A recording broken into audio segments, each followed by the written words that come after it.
देखिए, इस वक्त मैं राज के घर पे मौजूद हूँ। उनकी माँ मेरे साथ है। राज पर गंभीर आरोप लगे हैं। राज पर आरोप लगा है राजा रघुवंशी की हत्या का, कि सोनम के साथ मिलकर उसने पूरी साजिश रची। मेरा बेटा कभी ऐसा कर ही नहीं सकता। जब 23 तारीख को बच्चा मेरा घर पे था तो वो हत्या कहाँ से कर सकता है। 23 तारीख तो घर ही था, वो सिलोन गया ही नहीं तो हत्या कहाँ से करा। और उनके ऑफिस जाके पता कर लो कि वो घर पे रहता था, कहीं बाहर गए, ऑफिस जाता घर पे आता, तो हत्या कहाँ से करेगा। जो राज है, राज का एक दोस्त का भी नाम सामने आया है। राज का दोस्त है विशाल उर्फ बिक्की, और वो यही विशाल उर्फ बिक्की है जिसके घर पे आज पुलिस गई थी। और वहाँ पे जब पहुंचकर जांच किया तो वो कपड़े बरामद हुए जो हत्या के दौरान पर विशाल ने पहन रखे थे। ये भैया मैं कुछ नहीं जानती, मेरे को कुछ भी मालूम नहीं है चीज़ का, कि कपड़ा कहाँ से मिले, कि कौन गया, मेरे को कुछ नहीं मालूम। बस मेरे को ये मालूम है कि मेरा बच्चा बस नहीं गया, वहाँ पे नहीं गया। कितनी बार बोलूँ, चाहे कहीं भी जांच कर लो, उसकी जांच कर लो कि गया कि नहीं गया, बस मैं ये बोलती हूँ। बाकी मैं नहीं जानती कुछ कि कौन गया, कहाँ गया। मैं तो घर पे थी।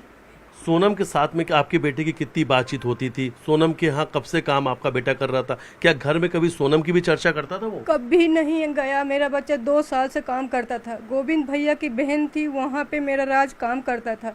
दुर्गेश भैया भी वहाँ काम करते थे, और लड़कियाँ भी वहाँ काम करती थी। तो काम पे जब फ़ोन आता तो गोविंद भैया के पापा को भी फ़ोन आता था, और सोनम का भी फोन आता था। सोनम का भी फ़ोन काम के बारे में आता था कि गाड़ी भरवाना है, जल्दी रात को जगा दो। और लड़कियों को भी फ़ोन आता था, जो काम करती थी उनका भी फ़ोन आता था कि राज सर को जल्दी जगा दो, गाड़ी भरवाना है, माल गाड़ी वाले भैया आ गए हैं, उनके पापा बुला रहे हैं। आपका बेटा राज सोनम को क्या बोलता था जब फोन में? दीदी बोलता था भैया, हमेशा दीदी बोलता था। भगवान कसम, मैं अपने भगवान की कसम खाती हूँ, हमेशा दीदी बोलता था, कभी कुछ नहीं बोलता था। वो कभी बात नहीं करता था। उसका फ़ोन हम भी उठा लेते थे, हम भी यूज करते थे, कुछ देखना करना रहता था। मेरी बच्चियाँ भी देखती थी उसका मोबाइल। सोनम की कभी फोटो तस्वीर कुछ ना कोई फोटो थी, ना कोई तस्वीर थी, कुछ नहीं था। ना कभी कोई रिकॉर्डिंग, मतलब सब कुछ देखते करते थे, हमें कभी आज तक कुछ नहीं मिला। कभी ये सोनम की जो शादी हुई थी, शादी को लेकर कुछ चर्चा किया था? कभी कोई चर्चा नहीं करा शादी में। और शादी में मैं अपने भतीजा के गांव गई थी, यूपी, उसको भी ले जाती।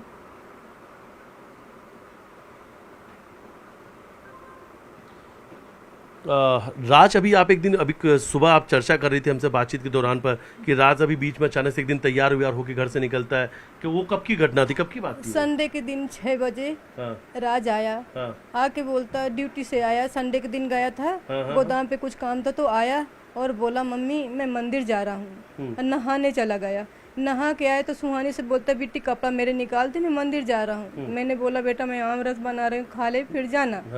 तो वो बोलता कि नहीं मम्मी, फिर देर हो जाएगी। फिर यहाँ से चला गया और मैं 7 बजे। तो आप कभी राज के ऊपर एक और आरोप लगा है कि सोनम को यहाँ छुपाया था? कभी नहीं, आज तक कभी सोनम घर नहीं हमारे आई। और हमसे नहीं तो अड़ोसी पड़ोसी पूछ लो, कहीं घर में नहीं आई। हमारे घर कभी आज तक वो आई ही नहीं, कभी नहीं हमारे घर आई, ना हम कभी देखा उसको।